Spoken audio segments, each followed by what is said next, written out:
Law जो थी वो भी मौजूद थी चीफ कमिश्नर इस्लामाबाद ऑफिस की रिप्रेजेंटेशन के लिए, और कोर्ट ने आज क्लियरली ऑर्डर पास कर दिया है कि सुपरिटेंडेंट अडयाला जेल जो है वो वीकली मीटिंग इमरान खान और बुशरा इमरान खान इनकी मुनक्किद करवाएंगे, उसका शेड्यूल बना देंगे।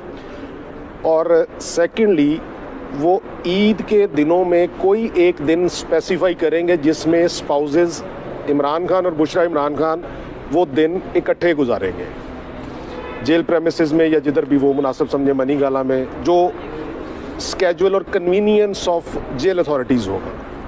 और सेकेंडली कोर्ट ने आज ये कहा कि इस मैटर को लिंगर ऑन ना करें। लॉ ऑफिसर को भी यही तंबीह की है कि वो हर डेट के ऊपर एक नए एक्सक्यूज़ के साथ आते हैं।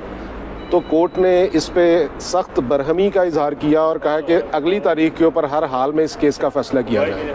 और चीफ कमिश्नर इस्लामाबाद की रिपोर्ट और सुपरिटेंडेंट अडयाला जेल की रिपोर्ट से अदालत आज बिल्कुल भी मुतमईन नहीं थी।